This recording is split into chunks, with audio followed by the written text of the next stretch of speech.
here. The words hit me harder than they should have. At that age, missing kids were something I only heard about on television. Pictures on milk cartons, stories adults talked about in hushed voices, things that happened somewhere else, not here, not in our mountains, not in our woods. Granddad flicked ash off the porch. They live underground. Like moles? He chuckled. No? Then where? He pointed toward the forest. Tunnel systems. I followed his finger. The darkness between the trees suddenly looked deeper.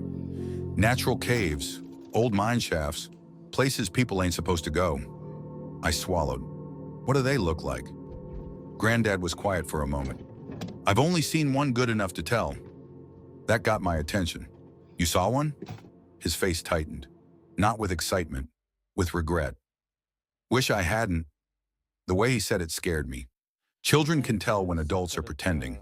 Granddad wasn't pretending, not even a little. I scooted closer to him. What did it look like?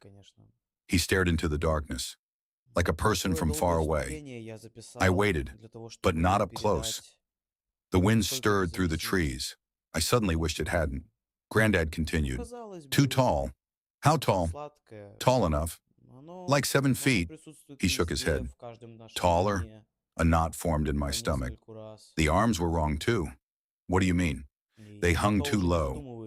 I imagined a monster dragging its hands through the leaves. My skin crawled. The eyes were the worst part. I looked down. I didn't want to hear about the eyes, but I did. Kids are funny like that, terrified and curious at the same time. What about them? Granddad's expression darkened. You don't ever look into them. Why? Because that's how they take the grown folks. The words hung in the air. Take grown folks. Not kill, not attack. Take. What happens if you do? Granddad looked away. You're gone. I didn't like that answer. Gone where? He shook his head. Nobody knows. For several seconds, neither of us spoke. The forest seemed to be listening. Then I asked the question that had been bothering me since the conversation started. How do they take kids? The look on Granddad's face changed. For the first time all evening, he looked genuinely uncomfortable. They call to them.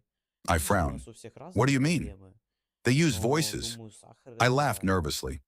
You mean like talking? No. He leaned closer. I mean they'll sound exactly like somebody you trust. The laughter vanished from my throat. Who? Anybody. He pointed toward me. Your mama. My chest tightened. Your daddy? The knot in my stomach grew. Your best friend.